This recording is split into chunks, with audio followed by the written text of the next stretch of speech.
Okay, looks like we're connected. Hello, everybody, and we'll just jump right in. Namo tassa bhagavato arahato sama sambuddhasa. Namo tassa bhagavato arahato sama sambuddhasa. Namo tassa bhagavato arahato sama sambuddhasa.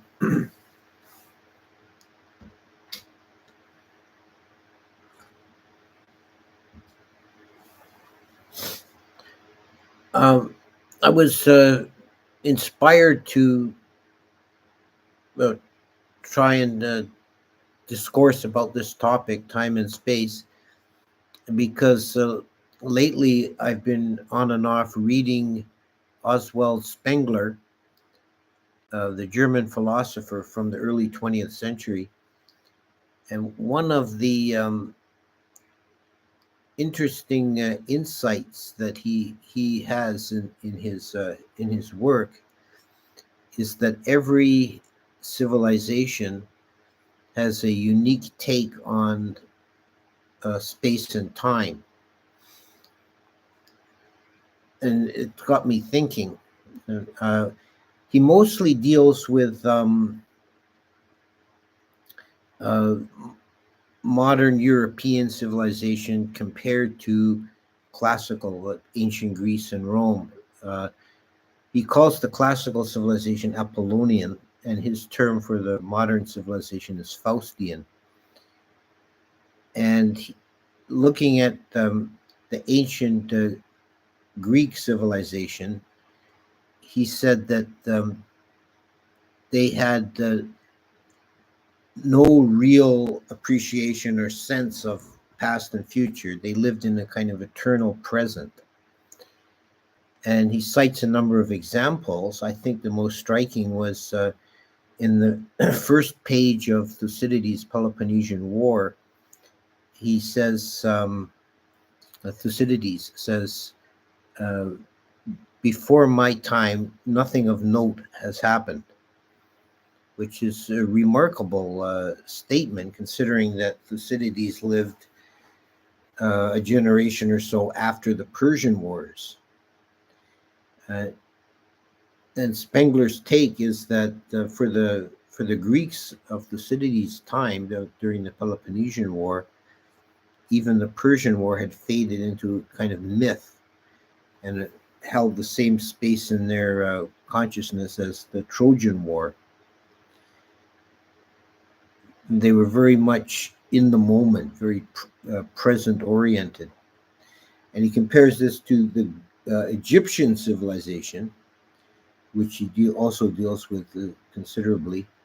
He said they had almost no sense of the present. They saw long vistas of past and future, and they were very oriented to preserving things to last into the indefinite future. So they built monumental buildings, and they mummified their dead so that to try and preserve a kind of eternity, um, everlasting, expansive time into the future. He deals with it, Indian civilization very briefly. I don't think he really knew all that much about it. I don't think he studied it to any depth. He did make the remark that the whole of Indian past before the thousand years before the Buddha passed like a dream. I'm not really quite sure what to make of that. But my observation about India for a long time has been that their sense of time is cyclical, and we dealt last week with talking about the cycles of humanity's rise and fall, and the creation and destruction of successive worlds, and cycles within cycles. Even on a very mundane level, we have the cycles within cycles is obvious in the day. The day is a cycle, and then a longer cycle is the year. And for the Indian mind, a kappa was a longer cycle yet.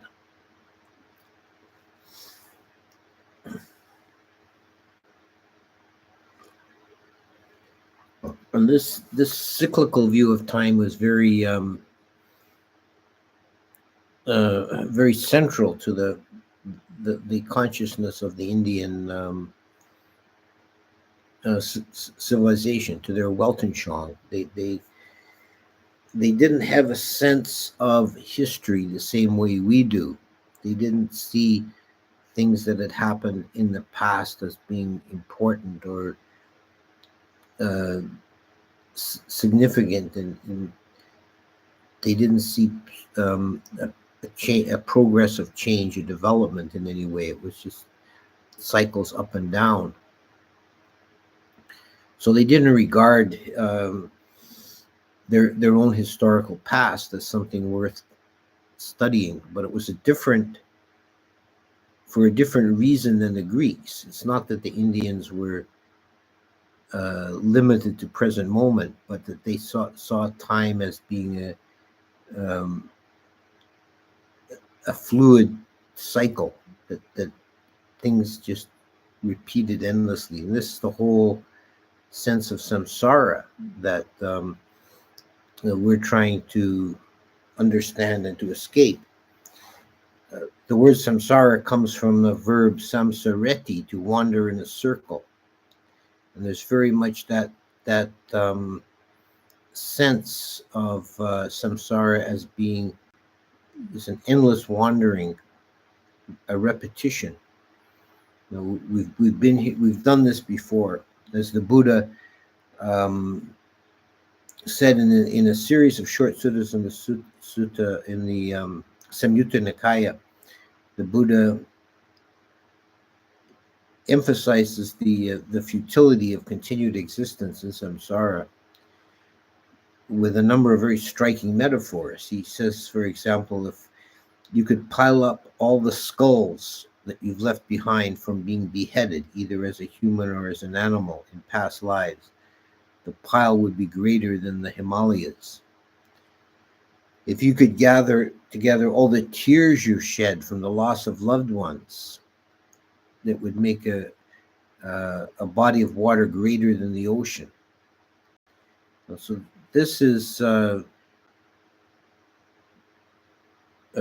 these are very striking and powerful images to contemplate. And after each of these images, the refrain that the Buddha gives at the end is enough, enough. And the Pali is balang, balang. It's a bit stronger than the English enough. It's like, that's it, enough. I've had it. Balang, balang. How long are you going to keep filling up the cemeteries? This is the essence of samsara. You live, you die, you leave your body behind.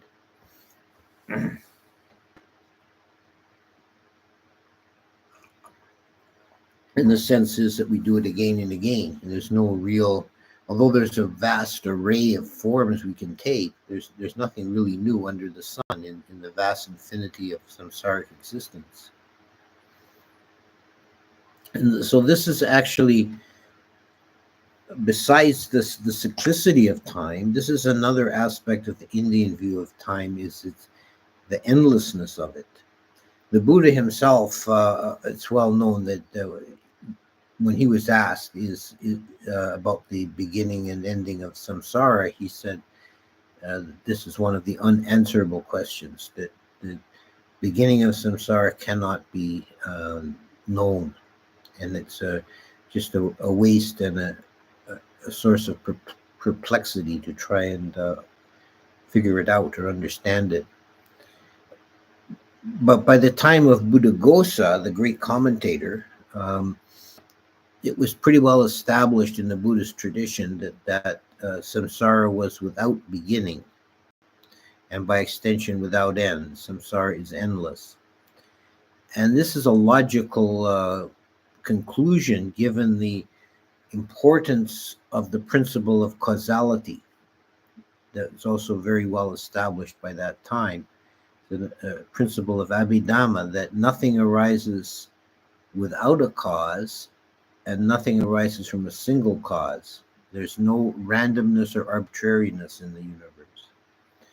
So if there's nothing that arises without a cause, there's no appearance or creation of anything ex nihilo, out of nothing. Everything has to have a prior cause. So by extension, however far back you go in time, if you cast your mind back to moment X, there has to be a moment X minus one. No, or else moment X would have appeared out of nothing. So there is no beginning to be found and no ending.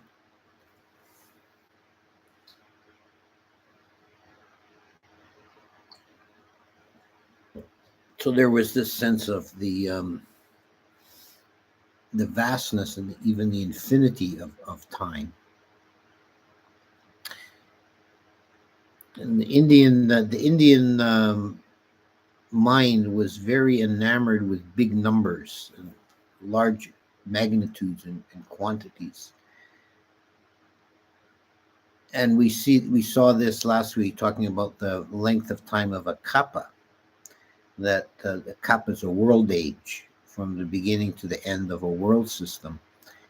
That it cannot be measured in years or tens of thousands of years or hundreds of thousands of years. But to give a metaphor of how long a kappa is, if you had a block of solid granite, a yojana on the side, and a swallow flew by once every 100 years and brushed it lightly with its tail feathers, that block of granite would be worn down to nothing before the end of the kappa.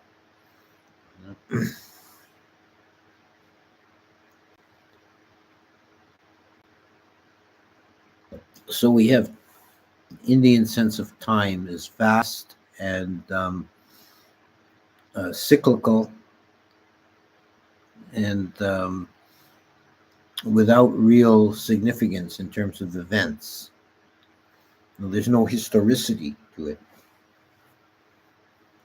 Even the appearance of Buddhas is an archetypal event. There are in the whole cycle of the universe, there are an infinity of Buddhas. In this world system, there are altogether 5. There's a story in the commentary that really emphasizes the archetypal and cyclical nature of the appearance of Buddhas, who are all the Buddhas in this world system are said to gain enlightenment on the same spot. They're called the Bodhi Manda in near Bodh Gaya in India. Exactly the same spot. They all sit down on their enlightenment night. And there's a story in the commentary that before his enlightenment, as you know, the Buddha was given a bowl of milk rice by the milkmaid Sujata. And after he finished eating his meal, he made an aspiration. He took the bowl and put it in the river that was nearby, the Naranjana River. And he said, if I am to attain supreme Buddhahood, may this bowl float upstream against the current. And it did. It floated upstream. So he took this as a sign he would be successful. And the bowl floated upstream a ways, and then it sank. And when it sank, it fell with a clink onto the 3 bowls of the 3 previous Buddhas. And the noise woke up an ancient Naga who was sleeping curled up beside these bowls. He opened one eye and he saw what had happened, and he said, "Oh, so soon again a Buddha has arisen in the world."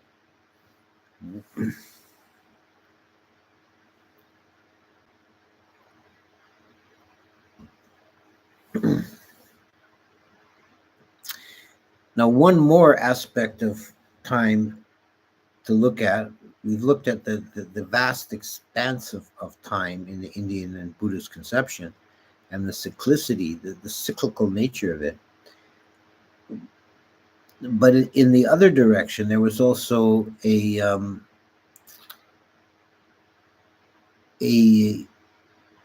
fascination or an interest with very small units of time. This this particularly comes to the forefront in the Abhidhamma, and in the development of Abhidhamma after the Buddhist time. Um,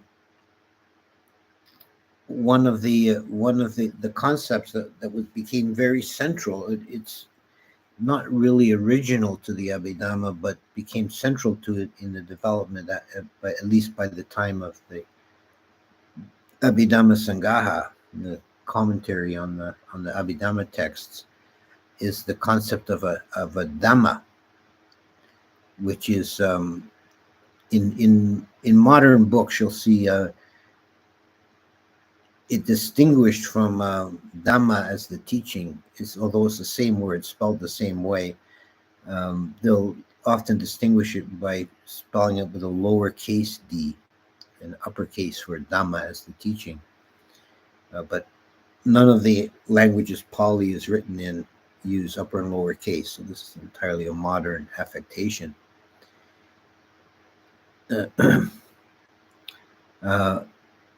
I don't think it's entirely an accident that the same word is used. Dhamma as the teaching is, or as the universal law, as reality, is also Dhamma as a single instant of that. The simplest possible expression of reality is a Dhamma. So it's kind of an atomic theory. The modern Buddhist writer Shirbatsky, he came up with a translation for Dhamma as point instant, which is very good. I like that because it has this the implication of pointing to the nature of a Dhamma as being a location in space. That's the point. The mathematical definition of a point is a location in space without any extension. And the definition of an instant is a moment in time without any duration. So it's kind of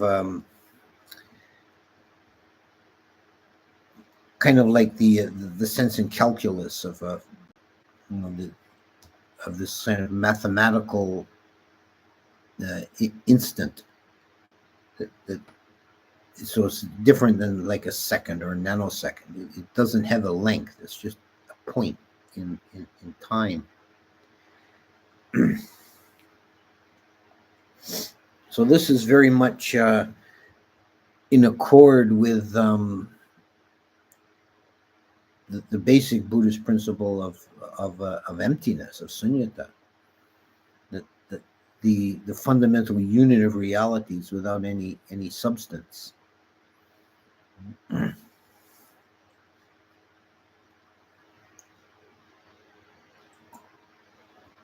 Now, there's a very interesting book on Abhidhamma that I would recommend. It's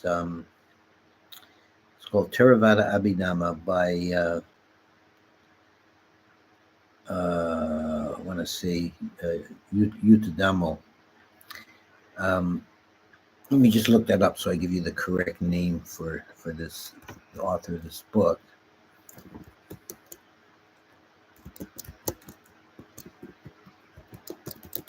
Now, what I like about this book is that he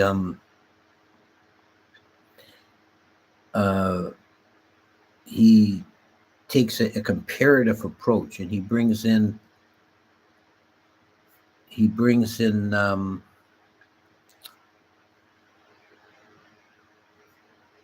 here we go.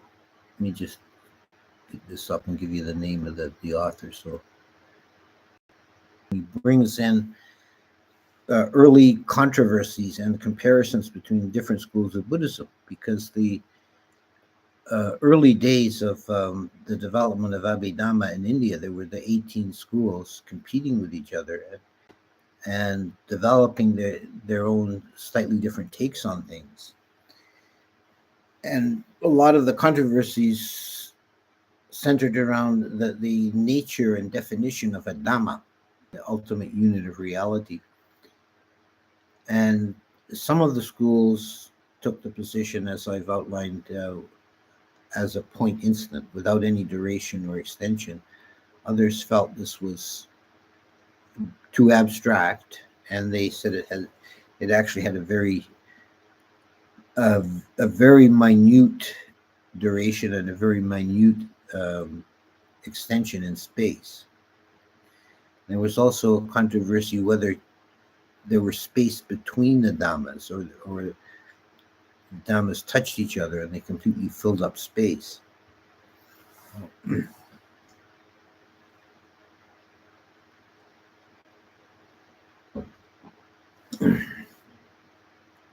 But before we segue into talking about space, the relation to time here is we're looking at the very briefest possible moments of time, a single moment of consciousness. And there are mental dhammas and physical dhammas. And the mental dhamma is a component of a single cognition, a single moment of awareness. And in any case, however we define it, that they're extremely brief, and this is obvious both empirically and theoretically, that a single moment of consciousness is a very minute fraction of a second. Consciousness is flashing by very quickly.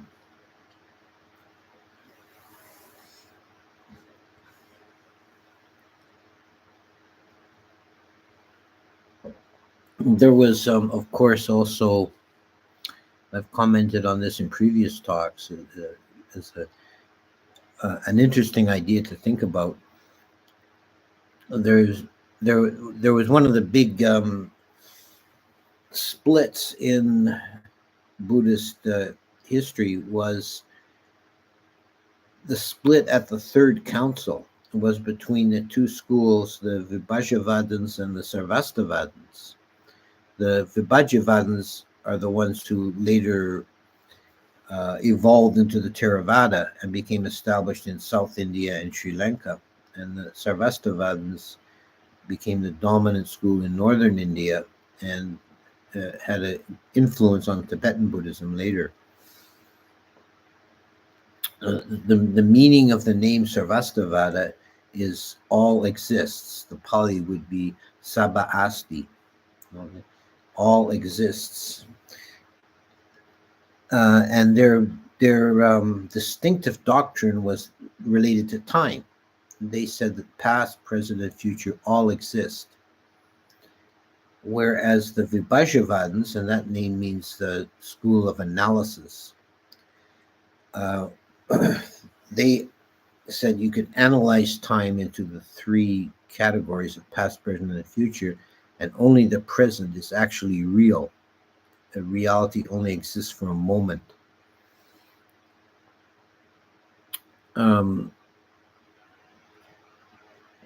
One of the explanations for the Sarvastivadin view that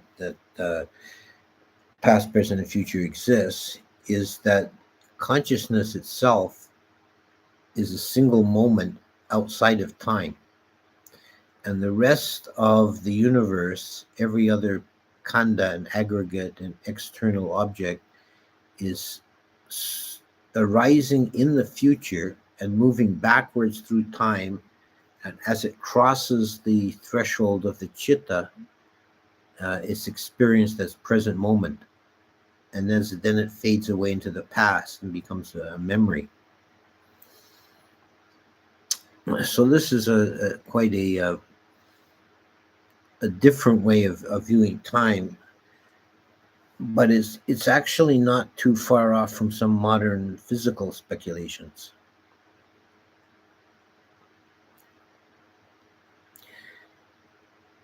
Now, when we get to space, and I'll just refer back briefly to Spengler and his discussion of the view of space in ancient Greece and in modern Europe. He said that the ancient Greeks had no real concept of, just as they had no real appreciation of past and future, they had no real concept of space except as distance between bodies. That their emphasis was always on the bodies within space, and they had little concept of empty space or space as a quality on its own. And he gives the example of Euclid's geometry, and the way it was developed by other Greeks. That a geometrical figure like a triangle to Euclid was always seen as a solid object, even if it's only two dimensions. It was the bounding, the three lines of the triangle are bounding an object. Whereas in the European mathematics, from Descartes on, the geometrical figures were seen as lines. The primary concern was with these lines as vectors in space, and the idea of an interior as being something significant was not really held.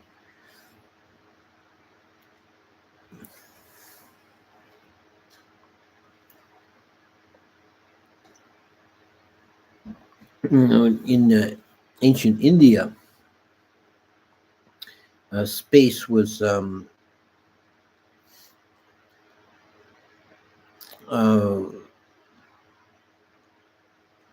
given a greater status than with the Greeks, I think, but in a different way, not the same way as in the West either. The universe as a whole was considered as infinite, just in space as in time. Although, again, the Buddha refused to speculate on that. This became the later tradition explicitly stated by Buddhaghosa that the universe extends, and the number of world systems is infinite. And the world systems were conceived of as spread out on a plane, so in a two-dimensional space. And they were circular in nature. Each has a wall around it, and they butt up against each other. So the space is filled with these chakawalas, world systems. So on this large scale, the chakawalas take the place of the dhammas on the microscopic scale. They are the components of the greater universe, and they spread out in two-dimensional space to infinity. Space itself, there was this is another one of the controversies in early Buddhism. The Sarvastivadins held that space was an unconditioned element. Now, this is denied by the Theravada, who preserved the idea of asankata, or unconditioned state, for nibbana. They didn't allow it to be associated with anything less than nibbana, whereas the Sarvastivadins said that nibbana is unconditioned, but space is also an unconditioned element. So in the course of this controversy, the Theravadins probably felt compelled to define space, and there is a passage in one of the commentarial discussions, I think it's in the commentary to the Katawatu, but I don't recall for sure, about the definition of space according to the Theravada, is that space is of different kinds, and it's either conditioned or it's unreal. It's just a concept of the mind. It's conditioned when it's in a trivial sense. Like if you dig in a hole to make a well, you've opened up a space in the earth. So that's obviously conditioned. It's been conditioned by your labor with the shovel. So there's no real philosophical conundrum there.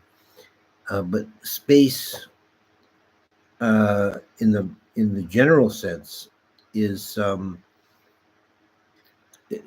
only a concept of the mind. Um, it's a mental construct only to account for distance between bodies.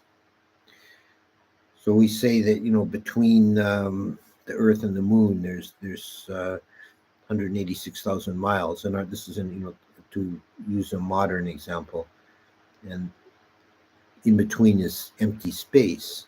Well, the space is really, according to this view, nothing whatsoever. It's just an abstraction, that the Earth and the Moon have some reality, but the space in between is just an abstraction of our mind.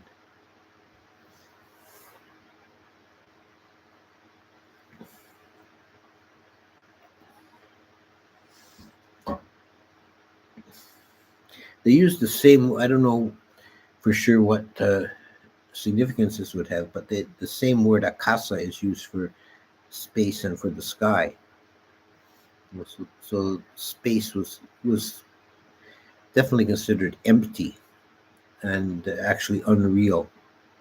It's even less than empty. It's just a construct of our mind to account for the distance between objects.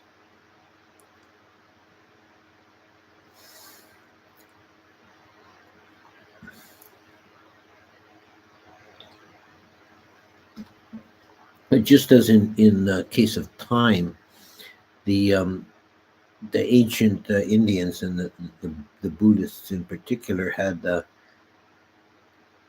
a way of seeing vastness, huge distances.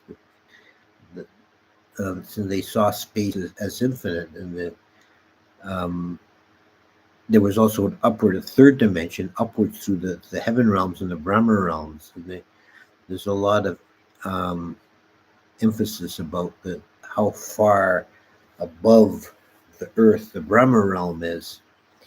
In one text, it says that if you dropped an anvil from the Brahma realm, it would take 4 months to reach the earth. You can try and calculate that distance, but it's not easy, because before the 4 months is out, using modern thinking here, before the 4 months was out, the anvil would be accelerating to relativistic speeds, and it would complicate the calculations considerably. But they had ways of trying to express the vastness and distance between the Brahma world and the earth. And even within a world system, the measurements are huge. Mount Sinnaru, at the center of the world system, is this giant mountain that's 84,000 yojanas high.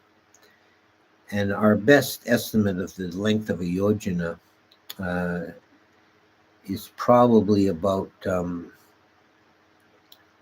7 or 8 miles, but let's say 7.5 miles. And if you use that figure, about 12 kilometers.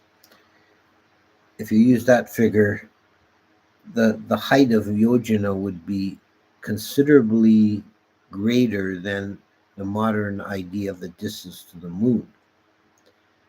So these, and then around Sinnaru are vast oceans that are even of greater extent, hundreds of thousands of yojanas in diameter. So their conception of things was huge, which is in accord, of course, with our modern way of thinking. But we can forget how recent that is. That the Western conception of the universe before the 18th century really was very small. That Roger Bacon calculated the size of the entire universe and it comes out as being smaller than our modern idea of the orbit of Jupiter. So it still seems like, fairly big, but that's the entire universe, including all the stars and everything else.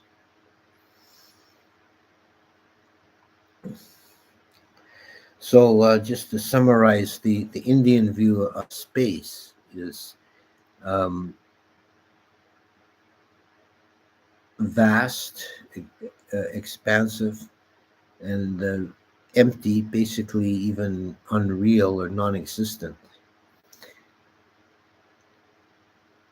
And the sense of time, again, vast and cyclical and repetitive. And that's, I guess I could also add a coda here that the view of space was also, in a sense, cyclical, or at least repetitive, and that Chakawalas all followed the same basic ground plan and just extend out endlessly in all directions, you know, copies of each other. So I hope that that's some food for thought and some ideas about the way the ancient Indians and the Buddhists in particular saw space and time. Let's see if what we got here in the chat for questions.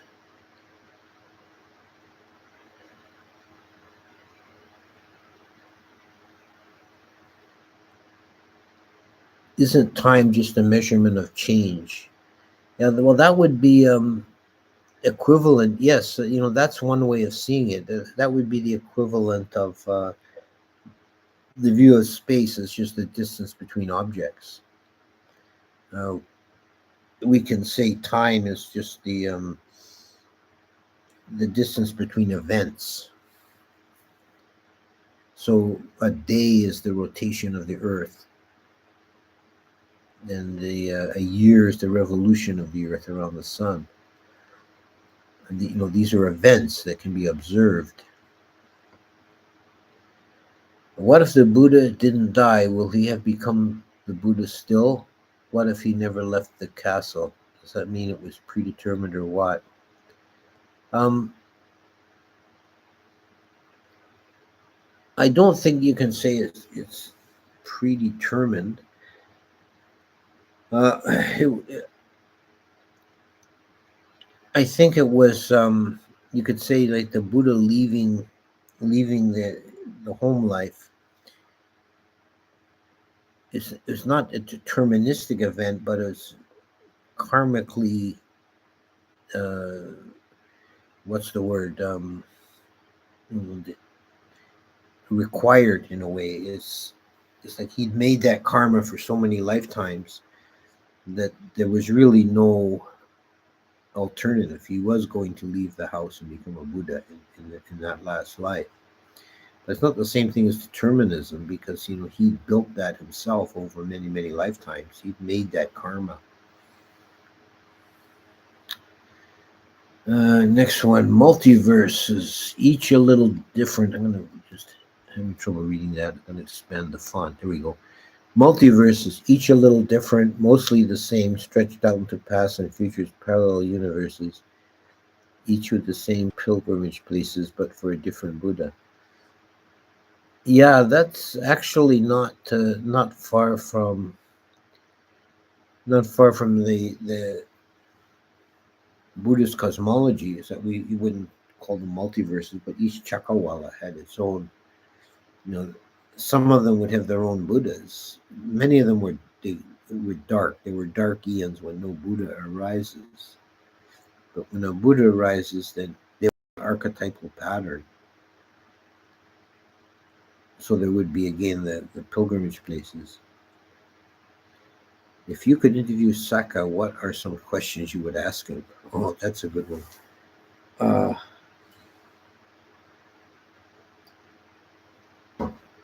I don't know. Nothing really comes immediately to mind. I am recalling a Jataka story where a hermit meditating alone on an island, was visited by Saka. Saka was impressed by his diligence, and he manifested it for him, and he offered the hermit a boon. You can have one wish, anything you want, I'll grant you. And the hermit said, I wish you would just leave and never come back again because you're too much of a distraction to my meditation. Well, I don't think I'd be quite as, I don't think I would be quite as bold as that. Not sure what I would ask him. Maybe ask him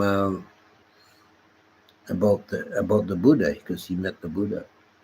What was the Buddha like in person?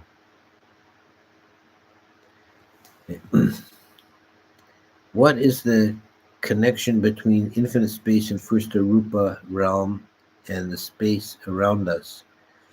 That's really the same thing. And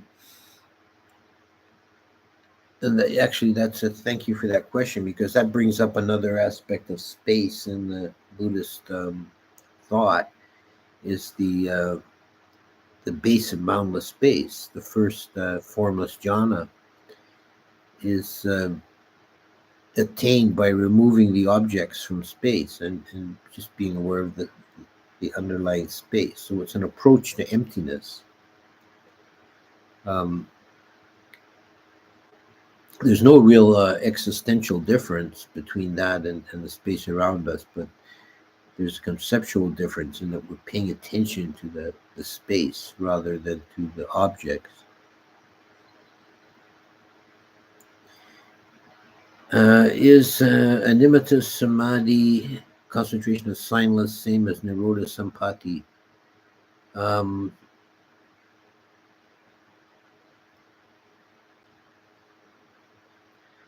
I don't think they're precisely the same thing.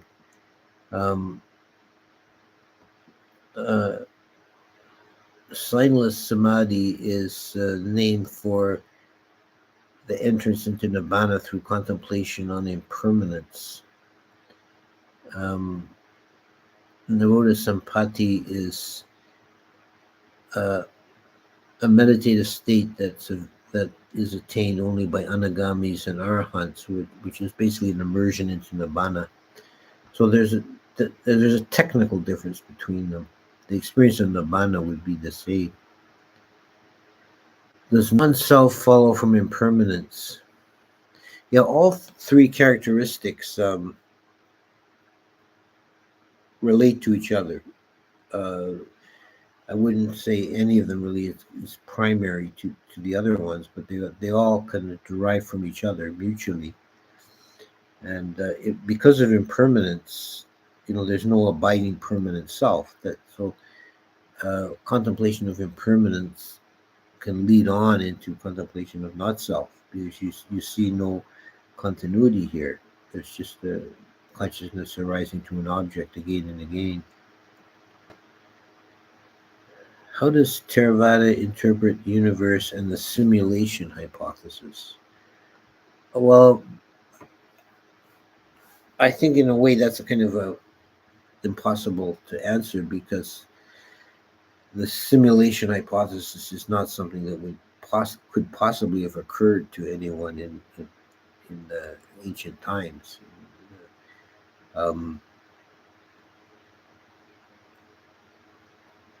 If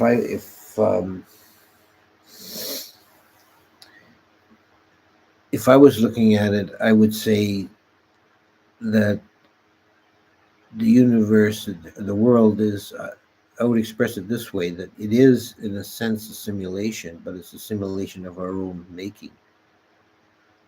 I don't think it's some master computer programmer has created a simulation that we're in. But we are simulating the universe based on sense data all the time. If we have experience of being conscious but no one being there, is that stream entry or something else?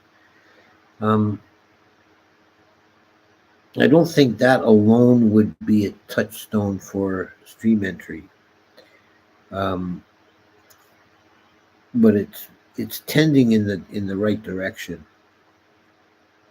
So if there's no space, is there distance? Um, well, I think the answer that the the theoretical answer that would be given by the old commentators would be that distance is real, but space is an abstraction. It's 150 yojanas or whatever between Rajagaha and Varanasi, but uh, that's a mental construction we put onto a physical reality.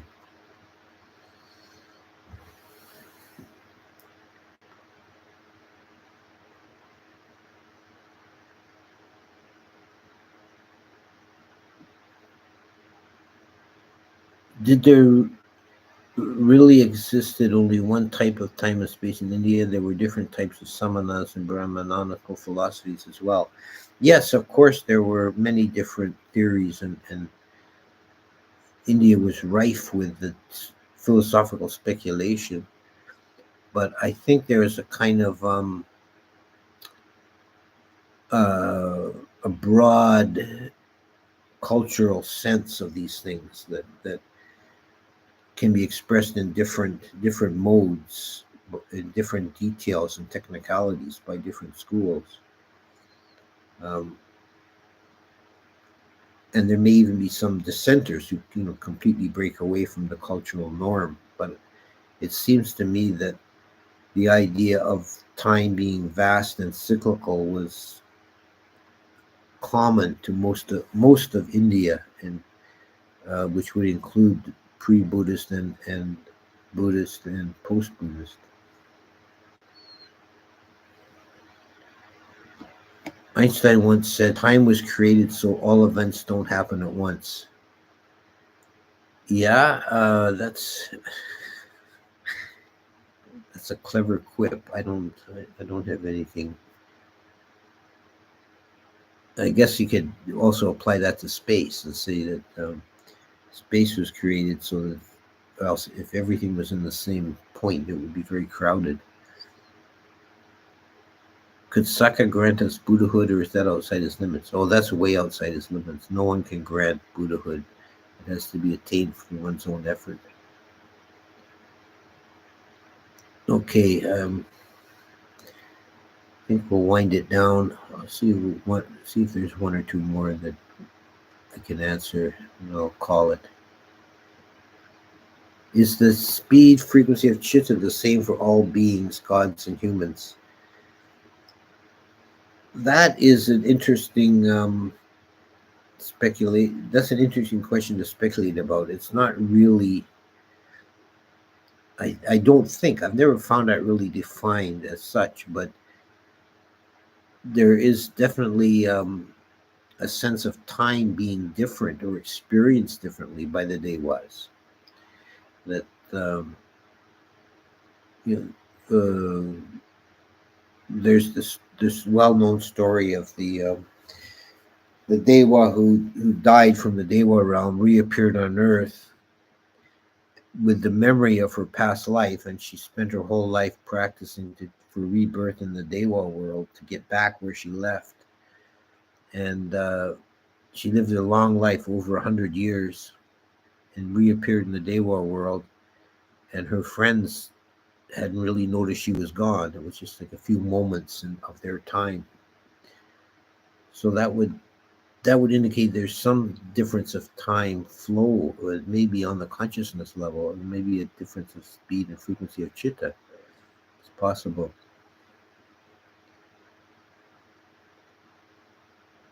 Okay, I'll just do this one more question.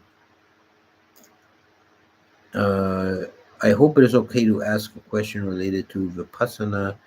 When you are with anicca, are you automatically equanimous, or do you have to be aware that you are equanimous? Um, I think that if you're really seeing an anicca, then yeah, that will lead to equanimity. It may not occur immediately or instantaneously. Uh, it's a development to reach a stage of equanimity that can be grounded on impermanence. So I don't think it's automatic in that way. And then yes, you would be aware that you're autonomous. There's no, you do have that sense of it. So I think I'll stop there for now. It's getting close to an hour, and thank you. That was a good session, and I'll see you next week, and we'll find something else to talk about.